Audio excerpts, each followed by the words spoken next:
আসসালামু আলাইকুম। আজকে উপদেষ্টা পরিষদের ৪৭তম মিটিং ছিল। আজকে মিটিংয়ে কয়েকটা বিষয় আলোচনা হয়েছে এবং খুবই ইম্পর্টেন্ট একটা ল পাস হয়েছে। তো আমি বলছি যে আজকে জাতীয় লজিস্টিক নীতির খসড়া এবং চূড়ান্ত অনুমোদন হয়েছে। আজকে জাতীয় নগর নীতি নিয়ে একটু আলাপ হয়েছে, বাট এই বিষয়ে এখনও কোনো সিদ্ধান্ত আসেনি। আর আজকে আগামী বছরের 2026-এর সরকারি ছুটির তালিকা অনুমোদন হয়েছে এবং সবচেয়ে যেটা ইম্পর্টেন্ট ছিল সেটা হচ্ছে আজকে গুম প্রতিরোধ এবং প্রতিরোধ অধ্যাদেশ 2025-এর চূড়ান্ত অনুমোদন হয়েছে। আমি গুম সম্পর্কে আগে প্রথমে বলি, এটা খুবই ইম্পর্টেন্ট একটা ল। আপনি জানেন যে শেখ হাসিনার সময় বাংলাদেশে হাজার হাজার ছেলে মেয়ে গুম হয়েছে। তার মধ্যে গুম বিষয়ক যেটা কমিশন করা হয়েছে সেখানে কমপ্লেইন্টের সংখ্যা প্রায় 2000 এবং ওই গুম কমিশনে যারা 5 জন যারা কমিশনের মেম্বার আছেন তারা তাদের রিপোর্টে বারবার বলছেন যে এটার সংখ্যা 4000-এর উপরে হবে, বিকজ যারা এসে তাদের কাছে রিপোর্ট করছেন গুমের, এইটার সংখ্যা দেখা যাচ্ছে যে তারা বলছেন যে তাদের যেই সমস্ত নাম ওরা বলছেন তাতে এটা স্পষ্ট যে এদের সংখ্যা 4000-এর উপরে হবে। আর দেশে আয়নাঘর ছিল, আয়নাঘর ছিল, সেখানে এদেরকে রাখা হতো। অনেকে যারা গুম হয়েছেন কেউ কেউ ফিরে এসছেন, আবার অনেকে ফিরে আসেননি। আপনি জানেন বিএনপির অনেক কর্মী এখনও ফিরে আসেননি। তো এই গুমের উপরে আজকে গুম প্রতিরোধ এবং প্রতিকারের জন্য একটা ল, এটা নিয়ে যথেষ্ট ডিবেট হয়েছে, হওয়ার পর আজকে এটা চূড়ান্তভাবে অনুমোদন হয়েছে। এই অধ্যাদেশে গুমকে সংজ্ঞায়নের পাশাপাশি চলমান অপরাধ মানে কন্টিনিউম অফেন্স হিসাবে বিবেচনা করে মৃত্যুদণ্ড সহ কঠোর শাস্তির বিধান রাখা হয়েছে। 1, 2, গোপন আটক কেন্দ্র স্থাপন, আয়নাঘর যেগুলো আয়নাঘর নামে পরিচিত, স্থাপন ব্যবহারকে শাস্তিযোগ্য অপরাধ হিসেবে ঘোষণা করা হয়েছে। মানে আপনি স্থাপন এবং এটা ব্যবহারকে শাস্তিযোগ্য অপরাধ হিসেবে ঘোষণা করা হয়েছে। 3, জাতীয় মানবাধিকার কমিশন গুম সংক্রান্ত অভিযোগ গ্রহণ ও তদন্তের কমিশনকে গুম সংক্রান্ত অভিযোগ গ্রহণ ও তদন্তের ক্ষমতা প্রদান করা হয়েছে। 4 হচ্ছে খসড়া এই অধ্যাদেশে গুম প্রতিরোধ ও প্রতিকার এর লক্ষ্যে বিশেষ ট্রাইব্যুনাল গঠন, অভিযোগ গঠনের 120 দিনের মধ্যে বিচার সম্পন্নের বাধ্যবাধকতা, ভুক্তভোগী ও তথ্য প্রচারকারী ও সাক্ষীর অধিকার সুরক্ষা, ক্ষতিপূরণ এবং আইনগত সহায়তার নিশ্চয়তা প্রদান সংক্রান্ত বিধান অন্তর্ভুক্ত করা হয়েছে। 5, এছাড়া গুম প্রতিরোধ, প্রতিকার ও সুরক্ষার উদ্দেশ্যে তহবিল গঠন এবং তথ্য ভাণ্ডার প্রতিষ্ঠার বিধানও সংযোজিত হয়েছে।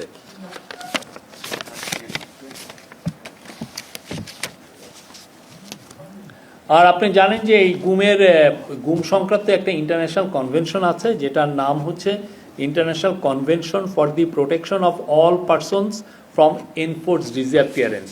এটা বাংলাদেশ গত বছর 29 আগস্ট উপদেষ্টা পরিষদ এটার অ্যাপ্রুভ করেছেন এবং বাংলাদেশ এটার অংশীদার হয়েছে। এই অংশীদারের এই পুরো লটা এই কনভেনশনকে ফলো করে আমরা ওইটাকে স্ট্যান্ডার্ড মেনে আমরা এই অধ্যাদেশটা তৈরি করা হয়েছে। আর এই অধ্যাদেশের উক্ত কনভেনশনের আলোকে এবং সংবিধানে সংরক্ষিত জীবন ও ব্যক্তি স্বাধীনতার অধিকার কার্য করার উদ্দেশ্যে গুম প্রতিরোধ, প্রতিরক্ষা ও প্রতিরক্ষার জন্যই এই আইনটাকে প্রণয়ন করা হয়েছে। এই ছিল এটা নিয়ে আপনি গত 30 অক্টোবর এটা নিয়ে যথেষ্ট ডিবেট হয়। তারপরে অনেকগুলো বিষয় আসে, সেগুলো এই গত এক সপ্তাহে এটাকে ইনকর্পোরেট করে আজকে এটাকে ফাইনাল ক্যাবিনেটে আসে এবং এই ক্যাবিনেট প্রফেসর মোহাম্মদ ইউনূসের নেতৃত্বে আজকে এটা অ্যাপ্রুভ করেছেন। এটা বাংলাদেশের একটা ঐতিহাসিক ল। এর ফলে বাংলাদেশে আর কোনো ফ্যাসিস্ট গভর্নমেন্ট এসে দেশে গুমের রাজত্ব চালাতে পারবে না এবং দেশের কোনো আয়নাঘর তৈরি হবে না। আর এছাড়া আজকে লজিস্টিক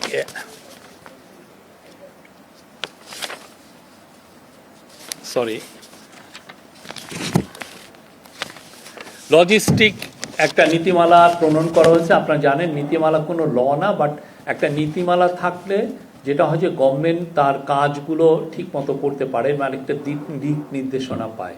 সেই দিক নির্দেশনা আজকে লজিস্টিকের খুবই একটা ইম্পর্টেন্ট একটা নীতিমালা, এটা আজকে হয়েছে এবং এর ফলে যেটা হবে যে বাংলাদেশে লজিস্টিক ইস্যুগুলো খুব দ্রুত এটা অ্যাড্রেস করা যাবে এবং এর ফলে দেশে প্রাইভেট এবং পাবলিক সেক্টর ইনভেস্টমেন্ট বাড়বে, ফরেন ডাইরেক্ট ইনভেস্টমেন্ট আসবে এবং বাংলাদেশের যেগুলো এক্সপোর্ট যে কম্পিটিটিভনেস তার রাইভাল কান্ট্রিগুলোর তুলনায় আরও অনেক বেটার হবে।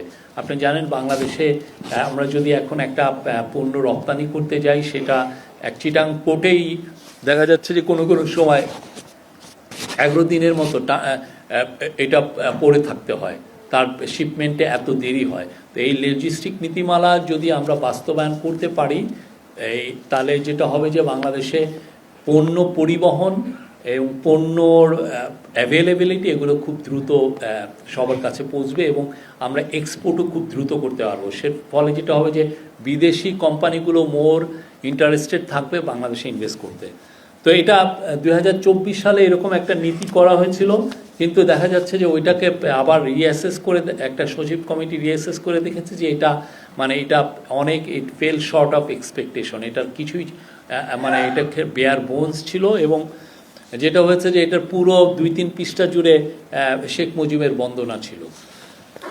এটা জুনে এটাকে চেঞ্জ করে এটা ট্রান্সপোর্ট এবং ব্রিজেস ডিভিশনের যে সচিব ছিলেন তৎকালীন এহসানুল হক, উনি এখন আমাদের জনপ্রশাসন সচিব, তার নেতৃত্বে একটি কমিটি গঠন করে এবং কমিটি এই একটা ফাইনাল একটা ড্রাফট তৈরি করে।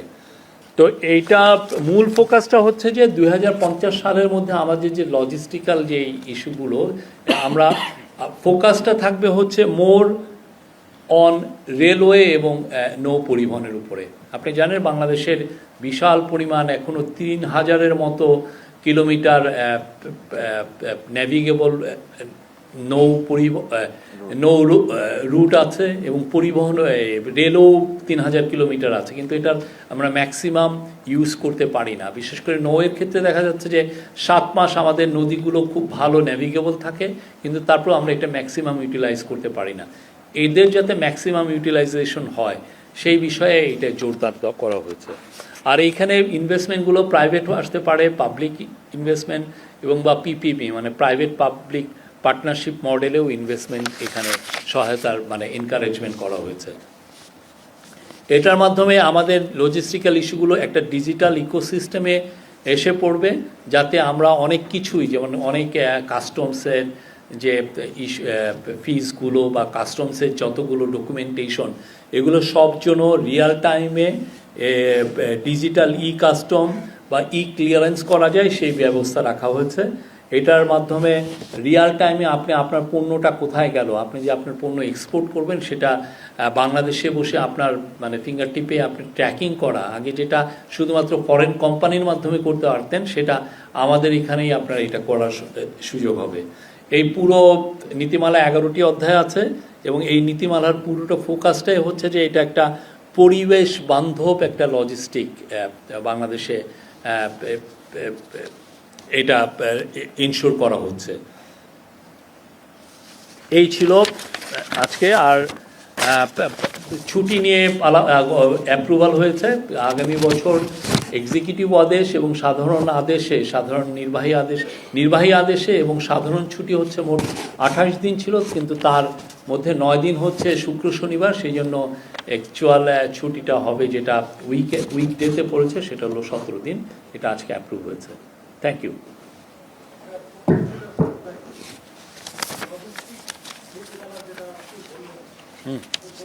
মনে হয় ওটা বলেননি যে টার্গেটটা 2050 সাল নাগাদ, এটা টার্গেট কি?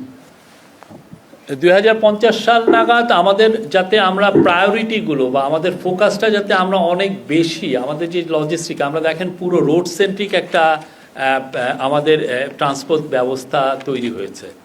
আমরা একটা নদীবহুল দেশ ছিলাম, আমাদের 200-300 নদী, কিন্তু আমরা রোড করতে যে ব্রিজেস করতে যে আমরা অনেক নদীকে আমরাই মানে আমাদের ইঞ্জিনিয়াররাই মেরে ফেলেছে বা একটা ডেভেলপমেন্টের শিকার তারা।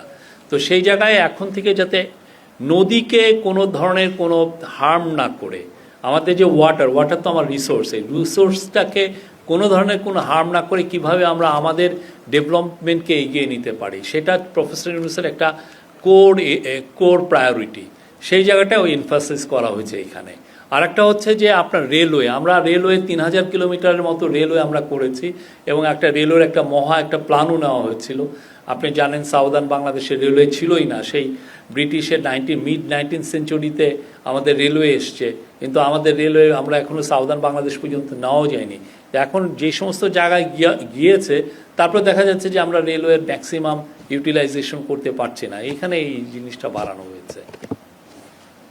আর চিফ অ্যাডভাইজার বলেছেন কদিন আগে, আপনারা জানেন যে একটা মাল্টিমোডাল একটা ট্রান্সপোর্ট পলিসি একটা এটা নিয়ে ডিসকাশন হয়েছে। উনি বলেছেন যে এই পুরো জিনিসটা যাতে এইখানেও রিফ্লেক্টেড হয়, এই বিষয়টা উনি স্ট্রেস দিয়েছেন।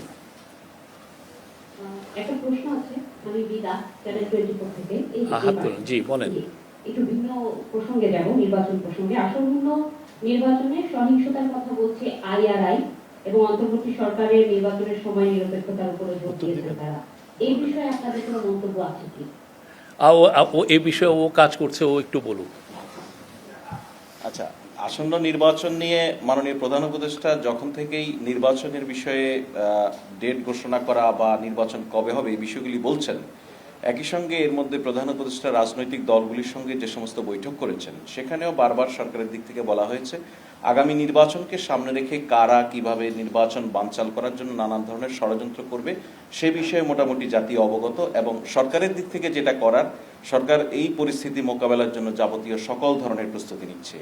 IRI যে ফাইন্ডিংস বা আশঙ্কার কথা আপনি বলছেন, এটার সঙ্গে সরকারের কোনো দ্বিমত নেই। সরকারও এই সমস্ত বিষয়ে অবগত রয়েছে এবং সে বিষয়ে সক্রিয়ভাবেই যে সমস্ত প্রস্তুতি নেওয়া দরকার সেগুলি নিচ্ছে।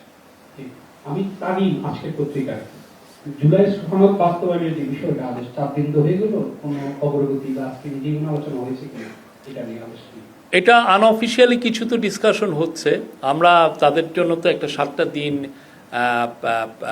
তাদেরকে বলা হয়েছে। এখন যদি পলিটিক্যাল পার্টিগুলো যদি কোনো ডিসিশন না নেন তাহলে তো আমরা আগেই যে আমাদের ল অ্যাডভাইজার তো বলেছিলেন যে সেক্ষেত্রে ইন্টারিম গভর্নমেন্ট নিজে একটা ডিসিশন নেবে।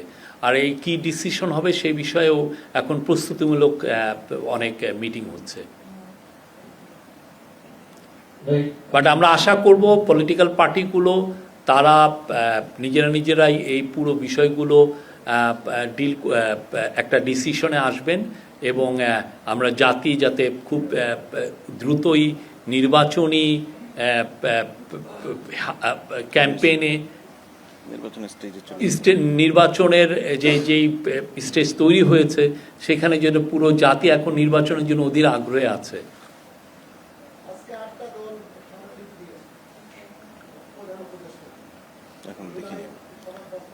আমরা এটা এখন সনদের ভিতরে মানে এই 8টা দলের স্মারকলিপির ভিতরে কি আছে এই স্মারকলিপিটা পড়ে দেখিনি। বাবরাম খান ডেভিস্টার থেকে গুম প্রতিরোধ এবং প্রতিকার আইনের যে কয়েকটা বিষয় যদি একটু কি ধরনের শাস্তি আছে একটু বলেন, যে গোপন আটক কেন্দ্র স্থাপন এবং ব্যবহার। আমরা বলেছি সর্বোচ্চ শাস্তি মৃত্যুদণ্ড। এখন প্রত্যেকটা তো ধরে আমি বলতে পারবো না, বাট এখানে গুমের সাথে জড়িত এটার সর্বোচ্চ এই বিষয়ে কেউ যদি কনভিক্টেড হন তাহলে সেক্ষেত্রে সর্বোচ্চ শাস্তি মৃত্যুদণ্ড। এটা আইন মন্ত্রণালয় আপনাদেরকে খসড়াটা দিবেন।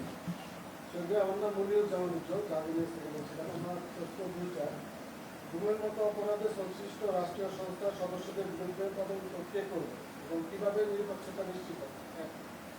2, গত 1 দশকে অনেক পরিবার এই গুমের শিকার হয়েছে। এই পরিবারগুলোর জন্য এই অধ্যাদেশে কোনো পুনর্বাসন বা ক্ষতিপূরণের বিধান রাখা হয়েছে? এটার জন্যই তো একটা তহবিল করা হয়েছে, ক্ষতিপূরণ দেওয়ার জন্য। এটা একটা তহবিল যে করা হয়েছে এই বিষয়ে। আর এটার বিষয়ে আরও আপনাকে বলতে পারবে এই আইন মন্ত্রণালয়। আর প্রথম প্রশ্নটা আপনি কি বলছিলেন? তদন্ত করবে জাতীয় মানবাধিকার। এটা জাতীয় মানবাধিকার কমিশন এটা তদন্ত করবে, তাদের উপরেই এইটা ন্যস্ত করা হয়েছে, এদের উপর ন্যস্ত করা হয়েছে। না না, মামলা তারপরে তারা মামলা করবে, তারপরে তো এটা যখন ক্রিমিনাল কেস হবে সেটা। হ্যাঁ হ্যাঁ,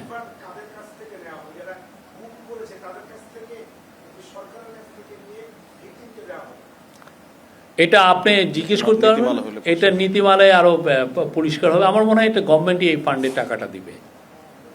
শাওন বলছিলাম, আমি যেটা একটু জানতে চাচ্ছি যে গুম কমিশনের যে অনেক মেম্বারই বিভিন্ন সময় আমাদের কাছে বলেছেন যে বিশেষ করে গোয়েন্দা সংস্থা বা আইন শৃঙ্খলা বাহিনীর কাছ থেকে তারা তথ্য পান না, তদন্তের ক্ষেত্রে তাদের অনেক সমস্যা হয়। নতুন এই আইনে যদিও আইনটা আমরা পুরো পাচ্ছি না, তো সেক্ষেত্রে আপনার কাছে জানতে চাচ্ছি এই জায়গাটুকু দূরীকরণে কতটুকু থাকছে এই নতুন আইন অধ্যাদেশে? আমরা এরকম যে তারা যে তাদের কোঅপারেশন পাচ্ছেন না সে বিষয়টা আমরা অতটা অবগত না। আমরা যেটা জানি যে আমরা যথেষ্ট কি অনেকেই কোঅপারেট করছেন এবং তার রিফ্লেকশন আমরা তাদের যে 2টা রিপোর্ট যেটা তারা অলরেডি পাবলিশ করেছেন সেখানে কিন্তু এটা রিফ্লেকশন দেখা যাচ্ছে। ভাই, আমি আইসুর রহমান সবুজ, যমুনা টেলিভিশন থেকে। ভাই, আজকে যমুনা টেলিভিশনে একটা বিশেষ প্রতিবেদন দিয়েছে যেটাতে দেখানো হয়েছে বা প্রমাণ পাওয়া গেছে যে সংশ্লিষ্ট প্রতিষ্ঠান বাংলাদেশ ব্যাংক এবং জাল টাকা ঢুকছে এবং এইটা যদি এইভাবে ঢুকে সেক্ষেত্রে আগামী নির্বাচনে এই জাল টাকা বিপুল পরিমাণে ঢুকেছে, এই জাল টাকা ব্যবহার হতে পারে কিনা এবং এইটা প্রতিরোধে সরকারের পুরো জিনিসটাই খতিয়ে দেখছে আইন শৃঙ্খলা প্রতিষ্ঠান। এগুলো বিষয়ের জন্য ডেডিকেটেড সংস্থা আছে, তারা এটা দেখছে। এটা অবশ্যই এটা তারা তাদের আর্জেন্টলি এগুলো দেখছেন, এই বিষয়গুলো সিরিয়াসলি দেখছেন। আর কিছু? থ্যাংক ইউ ভাই। ওকে, ছেড়ে দাও। হেই, এটা যেটা লেখা আছে সেটা আপনাদেরকে আমি পড়েছি। এটার মধ্যে তদন্ত সম্পন্ন করা আর কি, এই কথা হচ্ছে। হ্যাঁ, তদন্ত সম্পন্ন, এটা বাধ্যবাধকতা করা হয়েছে। ট্রাইব্যুনাল গঠনের পর 120 দিনের মধ্যে, ট্রাইব্যুনাল গঠনের পর 120 দিনের মধ্যে আরেকবার পড়ে শোনাবেন। আবার আমি পড়ে শোনাই। অধ্যাদেশে গুম প্রতিরোধ, প্রতিকার ও সুরক্ষার লক্ষ্যে বিশেষ ট্রাইব্যুনাল গঠন, অভিযোগ গঠনের 120 দিনের মধ্যে বিচার সম্পন্নের বাধ্যবাধকতা, ভুক্তভোগী, তথ্য প্রচারকারী ও সাক্ষীর অধিকার সুরক্ষা, ক্ষতিপূরণ এবং আইনগত সহায়তার নিশ্চয়তা প্রদান সংক্রান্ত বিধান অন্তর্ভুক্ত করা হয়েছে। ঠিক আছে? অর্থাৎ বিচারটা 120 দিনের মধ্যে শেষ করবে ট্রাইব্যুনাল। এটা কোর্ট ডিসাইড করবে এটা 120 দিনে সম্ভব কিনা। বাট আমরা যেটা মনে করি এর ফলে বাংলাদেশে আর আমাদের ফিউচার জেনারেশন আর ইনশাল্লাহ কোনো গুম দেখবে না। বাংলাদেশে এই রকম এর চেয়ে বড় crime, it's a crime against humanity, এটা আর কেউ রিপিট করবে না, আমরা এটাই আশা করি। এটা একটা ঐতিহাসিক একটা অধ্যাদেশ এবং এটা আমাদের এই যে পুরো শেখ হাসিনার যে পুরো 15 বছরে যারা গুমের শিকার হয়েছেন তাদের যে ক্যাম্পেইন, মায়ের ডাক ক্যাম্পেইন করেছেন, তাদের এই ক্যাম্পেইনের এইটা ফসল। পুরো হিউম্যান রাইটস গ্রুপগুলো যারা এটা নিয়ে কাজ করেছেন তারা এটা নিয়ে অনেক বছর ধরে লেগেছিলেন। Thank you.